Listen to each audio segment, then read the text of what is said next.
আজকে দেখো তোমাদের সাথে যে ভিডিওটা শেয়ার করতে চলেছি সেটা তো অনেক দিন আগেকার তোলা, কিন্তু সেই ভিডিওটা তোমাদের সাথে শেয়ারই করা হয়নি। ফোনের গ্যালারি ঘাঁটতে ঘাঁটতে খুঁজে পেলাম এই ভিডিওটা, তাই তোমাদের সাথে শেয়ার করতে চলে এলাম। হ্যালো এভরিওয়ান, তোমরা সবাই কেমন আছো? আমি কিন্তু বেশ ভালো আছি। আজকের ভিডিওটা শ্যুট করেছিলাম, এটা হচ্ছে ঝুলন পূর্ণিমা, যেদিন হয়েছিল ঠিক তার আগের দিনে। ঝুলন পূর্ণিমা উপলক্ষে আমাদের কিন্তু বাড়ির সামনে একটা ছোটোখাটো মেলা বসে, মানে আমাদের ফ্ল্যাটের সামনেই। আর সেখান থেকে আমরা কিন্তু ঠিক করেছিলাম মা মেয়ে দুজন মিলে যে মেলাতে যাব অদ্রিতকে নিয়ে। আর যেহেতু মেলাটা বসেছিল দুদিন আগে, আমাদের তো যাওয়াই হচ্ছিল না, তাই জন্য কিন্তু চটপট করে চলে গেলাম। সন্ধ্যাবেলায় তো বাবা আসেনি, তার আগেই কিন্তু আমরা ঠিক করেছিলাম যে মেলাটা যাব, কিন্তু বাবাকে চাবিটা নিচে দিয়ে দেবো। এইখানে দেখো মা তো চাবি দেওয়ার পরে বারবার জিনিসটা দেখবে যে চাবিটা ঠিক করে দেওয়া হয়েছে কি না। এইরকম কার কার অভ্যাস আছে বলো তো? আমার মায়ের কিন্তু এর বরাবরের অভ্যাস। চাবি দেওয়ার পরে কতবার যে সেটা এসে দেখবে যে চাবিটা ঠিক করে দিলাম কি না, সমস্ত অফ করেছি কি না। এইগুলো তো অভ্যাস থেকেই থাকে। আসলে এরকম হয়তো সবারই অভ্যাস থাকে। আর তারপরে দেখো আমাদের ফ্ল্যাটের নিচে এত সুন্দরভাবে ঝুলনটা সাজিয়েছিল, সেখানে একটু দেখে নিচ্ছিলাম। এটা তো দেখাই হয়নি, আর রাত্রেবেলায় এসে আরও বেশি করে দেখা হয়নি, সেই জন্য একটু দেখে নিচ্ছিলাম। আর আমাদের ফ্ল্যাটের সামনে যেহেতু মেলাটা বসে, সেই জন্য আর বেশি দেরি হবে না। আর বাবাও যেহেতু আসছিল না, সেই জন্য একটুখানি ওয়েট করলাম। অদ্রিত তার দীপু দাদাকে পেলো হাতের সামনে, কিন্তু সে তো তার দীপু দাদাকে কোনো গ্রাহ্যই দিল না। সে বলতে বলতে দেখো আমরা আবার বেরিয়ে পড়েছিলাম মেলার উদ্দেশ্যে। আর বাবাকে চাবিটা দিয়ে দিয়েছিলাম, তারপরে দেখো মেলাতে বেরিয়ে পড়লাম। আর বাড়ির সামনেই যেহেতু অল্প রাস্তা, সেই জন্য কিন্তু আসতে বেশিক্ষণ সময়ও লাগেনি।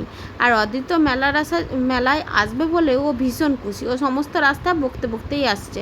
কিন্তু বাড়ি থেকে কথা দিয়েছিল যে কারো কোলে চাপবে না, কিন্তু সেই কথা সে রাখতে পারেনি, সবার কোলেই চেপেই এসছে, মানে আমার আর মায়ের কোলে। আর বাঙালির কাছে মেলা মানে হচ্ছে একটা আলাদাই ইমোশন। যেহেতু মেলায় যে সমস্ত জিনিসগুলো পাওয়া যায়, আমরা কিন্তু বাজারে ঘুরলেও অত সুন্দর সুন্দর জিনিস বা অত কম দামে জিনিসগুলো পাবো না। সেই জন্য কিন্তু আমরা বাঙালিরা ওয়েট করে বসে থাকি কোথায় একটু মেলা বসবে আর টুক করে আমরা একটু ঘুরে আসবো। ছোট হোক বা বড় হোক, মেলা কিন্তু মেলাই হয়। এখানে দেখো ছোট্ট ছোট্ট দোকানগুলো বসছিল, সেই দোকানগুলো মা একটু প্রথমেই ঢুকেই দেখে নিচ্ছিল। দোকানগুলোতে সমস্ত কিছু সংসারের জিনিস ছিল, সেখান থেকে একটু দেখছিল কি কি জিনিসপত্র পাওয়া যাচ্ছে, সেখান থেকে কিছু কিন্তু কেনাকাটা হয়নি। তারপরেই দেখো এখানে মেলায় যেহেতু ঝুলনটা এত সুন্দরভাবে সাজিয়েছে, সেটা কি না দেখলে হয়, তাই জন্য ঝুলনটাও একটুখানি দেখে নিলাম। আর অদ্রিত আর তার দিদুন দুজনে মিলে ঝুলনের দড়িটাও একটু টেনে নিল। আমি যেহেতু একটুখানি আগেই টেনেছিলাম, সেই জন্য আর টানলাম না। তারপরে দেখো ওর তো মেলাতে গেলে একটাই ওর নেশা থাকে যে ও কিন্তু রাইডে চাপবে। ওর কিন্তু কেনাকাটা বলো বা খাওয়া দাওয়া বলো, কোনোটাই ওর নেশা থাকে না, কিন্তু শুধুমাত্র রাইডেই সে চাপবে। সেই মতন কিন্তু একটা রাইডও তাকে চাপানো হয়েছিল, যেহেতু মেলাতে দুটো রাইড একমাত্র বসছিল। ওর বয়সের মধ্যে একমাত্র জাম্পিং বসছিল, আর একমাত্র যে গাড়িগুলো চলে না, ওই যে গাড়িগুলোতে ঘুরতে ভালোবাসে, সেই গাড়িগুলো একটা বসেছিল। ওর পছন্দের জিনিস বসছে মানে ও তো সেটাতে চাপবে। তারপরে সেখানে চাপানো হলো, কিছুক্ষণ ঘোরাফেরা করার পরে ও কিন্তু নেমে পড়লো। যেহেতু ওরা দুজন চেপেছিল, সেই জন্য আর বেশিক্ষণও থাকলো না। তারপরে দেখো নেমে পড়ে আবার অন্য দোকানগুলো আমরা ঘুরে ঘুরে দেখছিলাম। আর এখানে এত সুন্দরভাবে মেলাটা সাজিয়েছে, মানে একদমই ছোট হলেও কি সুন্দরভাবে সাজিয়েছে সেটা একটু দেখে নিচ্ছিলাম। আর এখানে দেখো জাম্পিংটা দেখাচ্ছিলাম ওকে, ও কিন্তু কিছুতেই ওটাতে চাপলো না। আর মেলাতে এই একটা কাঠের জিনিসের দোকান বসছে, একমাত্র একটাই কাঠের জিনিসের দোকান বসছিল। সেখান থেকে সে নাকি মানে রুটি বেল্লার মতন কিনে নেবে, বেলন চাকি যেটা বলে, সেটা তো তাকে কিনে দিতেই হলো। যেহেতু ওর দিদুনের রুটি দেখা মানে বেলা দেখে ও কিন্তু সেটা কিনবো বলে বায়না করছিল বাড়ি থেকে, সেই জন্য তাকে কিনে দেওয়া হলো।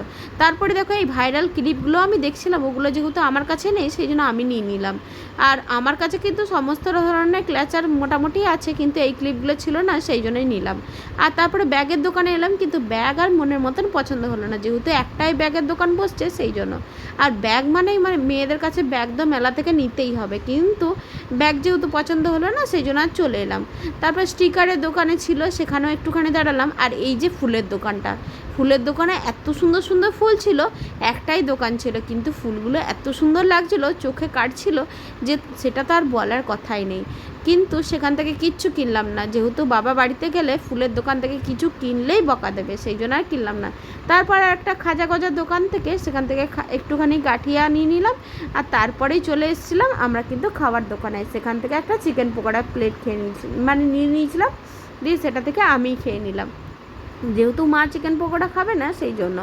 আজকের মেলা তো এইটুকুনি ঘোরাফেরা করেছিলাম, মেলাটা যেহেতু একদমই ছোট সেই ভিডিওটা তোমাদের সাথে শেয়ার করলাম।